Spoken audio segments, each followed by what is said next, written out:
नमस्कार दोस्तों, मैं नेक्सन स्टेक से नेक्सन डिसल्वा हूँ। चुनाव और ईवीएम मशीनों के बारे में आज के विषय पर चर्चा करने से पहले मैं यह स्पष्ट कर दूं कि यह ना तो कोई राजनीतिक वीडियो है, न ही मेरा किसी राजनीतिक दल से जुड़ाव या संबंध है। मैं यहाँ केवल एक चिंतित नागरिक के रूप में हूँ और स्वतंत्र और निष्पक्ष चुनाव की इच्छा से प्रेरित हूँ, जो न केवल भारत में बल्कि विश्व स्तर पर, विशेषकर जहां इलेक्ट्रॉनिक वोटिंग मशीन या ईवीएम का उपयोग किया जाता है। इस वीडियो में मेरा उद्देश्य संभावित ईवीएम हेरफेर के बारे में चिंताओं को लेकर है और मतदाताओं और नागरिकों के मन में सभी शक पर है। मैं एक ऐसा हल प्रस्तुत करूंगा जो न केवल कुशल, व्यावहारिक और सरल है, बल्कि इसे कम समय सीमा में लागू भी किया जा सकता है। इस हल में सरकार के चुनाव खर्चों में भारी बचत भी होगी। आइए दुनिया भर के तांत्रिक प्रक्रियाओं की बेहतरी के लिए इस महत्वपूर्ण चर्चा पर गौर करें। दोस्तों, जैसे कि हम 2024 में आम चुनावों के लिए तैयार हैं, दुनिया का सबसे बड़ा लोकतंत्र भारत चुनावी प्रक्रियाओं से अनजान नहीं है। हालांकि काफी लोगों को यह लगता है कि ईवीएम मशीन में गड़बड़ या हैकिंग या छेड़छाड़ करने का धारणा रही है, और ये चिंता जो अक्सर पार्टियों या उम्मीदवारों के हारने से उत्पन्न होती है।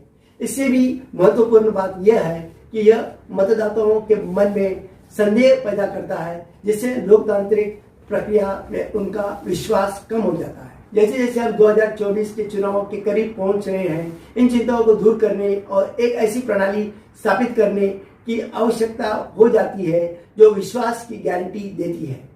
एक मजबूत लोकतंत्र की दिशा में हमारी सामूहिक यात्रा में ऐसे व्यावहारिक समाधान तलाशना और प्रस्तुत करना आवश्यक है, जो न केवल चुनावों की निष्पक्षता सुनिश्चित करे, बल्कि मतदाताओं के विश्वास को भी फिर से जागे। अक्सर ऐसे दावे होते हैं, चाहे वो सही हो या नहीं, कि डाले गए कुल वोट मतदाताओं की वास्तविक संख्या से अधिक है। यह संदेह बताता है कि किसी विशेष उम्मीदवार या पार्टी के पक्ष में अतिरिक्त वोटों में हेरफेर किया जा सकता है, जिससे मतदाताओं के बीच महत्वपूर्ण संदेह पैदा हो सकता है। हेरफेर की यह विचार भविष्य में लोगों का उत्साह कम कर सकती है, जिससे चुनावी प्रक्रिया में नागरिकों की सहयोग के लिए संभावित खतरा पैदा हो सकता है, जो दुनिया के सबसे बड़े लोकतंत्र के लिए चिंता का विषय है।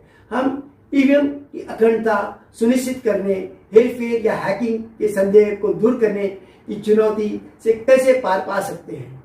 एक अच्छा और सही तरीका जो मैं शीघ्र ही समझाऊंगा, उसका उद्देश्य ईवीएम के उपयोग के माध्यम से चुनावों में धोखाधड़ी करने या अनुचित लाभ प्राप्त करने के किसी भी प्रयास को हार देना है।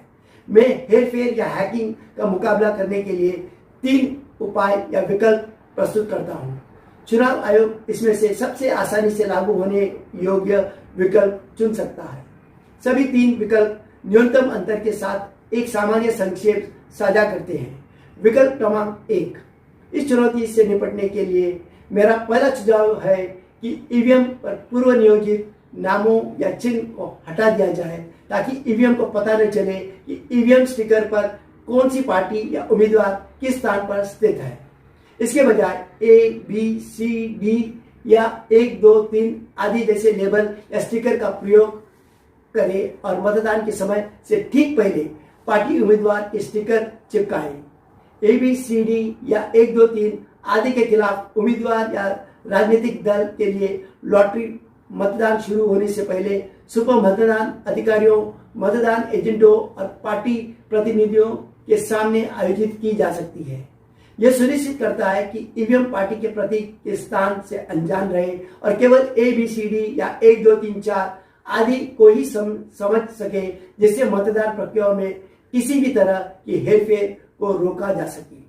मतदान रजिस्ट्रेशन प्रत्येक मतदान केंद्र में विभिन्न दलों के लिए वोटों की संख्या को संकेत करेगा, जिससे अंतिम कुल के दौरान एक मिलान गिनती सुनिश्चित होगी। प्रत्येक मतदान केंद्र पर इस अभ्यास को करने से प्रोग्रामिंग सॉफ्टवेयर के माध्यम से हेरफेर करना लगभग असंभव हो जाता है।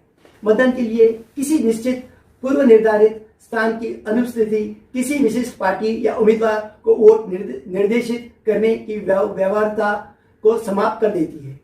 अंतिम समय में वोटिंग बटन लगाने के साथ साथ मतदान के पहले, मतदान के दौरान और मतदान के बाद में सख्त सुरक्षा उपाय यह सुनिश्चित करते हैं कि हेरफेर या हैकिंग असंभव हो जाए। विकल्प क्रमांक नंबर 2, यदि किसी कारण से चुनाव आयोग को मतदान के दिन सुबह पहले विकल्प को लागू करना मुश्किल लगता है तो विकल्प 2 में राजनीतिक उम्मीदवारों की उपस्थिति में मतदान के दिन से 2 से 3 दिन पहले उम्मीदवारों के लिए लॉटरी चुनना शामिल है। उनके पोलिंग एजेंट की प्रतिनिधि, चुनाव आयोग के प्रतिनिधि और सीसीटीवी निगरानी के साथ पुलिस सुरक्षा, छेड़छाड़, अदला बदली आदि को रोकने के लिए ईवीएम क्रमांक दर्ज किया जाता है और सभी गवाहों और हितधारकों के हस्ताक्षर वाली एक पेपर सील ईवीएम से छेड़छाड़ के खिलाफ सुरक्षा सुनिश्चित करती है। ईवीएम की सुरक्षा में जितना हो सके उतना अधिकतम सुरक्षा होनी चाहिए और विभिन्न हितधारकों के पास यह देखने के लिए अपनी अतिरिक्त सुरक्षा रखने का विकल्प भी होना चाहिए कि सब कुछ क्रम में हो। विकल्प 3 भी विकल्प 2 के समान है और अंतर केवल इतना है कि यह लगभग 1 सप्ताह पहले किया जाएगा यदि विकल्प 1 और विकल्प 2 को लागू करना मुश्किल है। लेकिन तीनों विकल्प का मुख्य सार यह है कि चुनाव में खड़े होने वाले उम्मीदवारों के स्टिकर चिपकाने की यह पूरी प्रक्रिया स्थानीय स्तर पर की जानी है, या तो निर्वाचन क्षेत्र के अनुसार या क्षेत्र के अनुसार डिसेंट्रलाइज किया गया है और निश्चित रूप में चुनाव आयोग मुख्यालय पर केंद्रित नहीं किया गया है, जैसा कि अंतिम में विभिन्न हितधारकों के किसी भी राजनीतिक प्रतिनिधित्व के बिना किया गया था। मेरा मानना है कि स्वतंत्र और निष्पक्ष मतदान के लिए मेरे द्वारा प्रस्तावित इस नई ईवीएम प्रणाली से बेहतर कोई तरीका नहीं है, ना ही पारंपरिक पेपर बैलेट वोटिंग या वर्तमान और मौजूदा ईवीएम वोटिंग की तुलना में। यह नई ईवीएम प्रक्रिया शिकायतों और संदेहों को दूर करती है, जिससे बाद में किसी भी तरह की गड़बड़ी की शिकायत नहीं होती है। इस समाधान का सबसे अच्छा पहलू इसकी लागत, प्रभावशीलता और सरलता है। इस परिवर्तन को लागू करने के लिए पर्याप्त वित्तीय संसाधनों या कॉम्प्लेक्स सॉफ्टवेयर की आवश्यकता भी नहीं है, जिससे इसे व्यावहारिक और लागू करना आसान हो जाता है। इसके अलावा इस नई प्रक्रिया को लागू करने का सबसे अच्छा हिस्सा वीवीपैट मशीनों की आवश्यकता को भी समाप्त कर देता है, जिससे महत्वपूर्ण लागत और समय की बचत होती है। वीवीपैट मशीन का कुछ फायदा नहीं है, बल्कि देश की कीमती राशि की बर्बादी है और इससे अधिक कुछ नहीं। 2019 में प्रत्येक वीवीपैट मशीन की लागत लगभग 20,000 रुपए थी और संसदीय चुनावों के लिए लगभग 17 लाख वीवीपैट मशीनें खरीदी गई, जिनकी कुल लागत 3,200 करोड़ रुपए थी। चौंकाने वाली बात यह है कि 2019 के संसदीय चुनावों के लिए खरीदी गई लगभग 1/3 यानी 6.5 लाख वीवीपैट मशीनें खराब पाई गई, जिसके परिणाम स्वरूप वित्तीय संसाधनों की भारी बर्बादी हुई और राष्ट्रीय खजाने पर बोझ पड़ा, क्योंकि इसका मूल उद्देश्य पूरा नहीं हुआ था। इस बार 2024 में बढ़ती जरूरत और महंगाई को देखते हुए ईवीएम का बजट करीब 7,000 से 10,000 करोड़ तक पहुंच सकता है। क्योंकि प्रस्तावित नई ईवीएम रणनीति वीवीपैट मशीनों की आवश्यकता को समाप्त कर देती है। उदाहरण के लिए बची धन का अक्लमंदी से उपयोग किया जा सकता है। ग्रामीण क्षेत्रों में लगभग 3,500 से 5,000 स्कूल, कॉलेज बन सकता है। यह हमारे देश के लगभग 35 से 50 लाख वंचित बच्चों जो शिक्षा से वंचित है को अच्छी शिक्षा प्रदान करके ग्रामीण भारत के बढ़ोतरी में योगदान देगा। लगभग 5 से 10 वर्षों की लंबी अवधि में सरकार चुनावों के लिए वीवीपैट मशीनें न खरीदने से 20,000 से 30,000 करोड़ रुपए की भारी बचत कर सकती है, जिसका उपयोग स्कूलों, कॉलेजों, अस्पतालों, चेक डैम जैसे अधिक महत्वपूर्ण प्राथमिकताओं के लिए किया जा सकता है।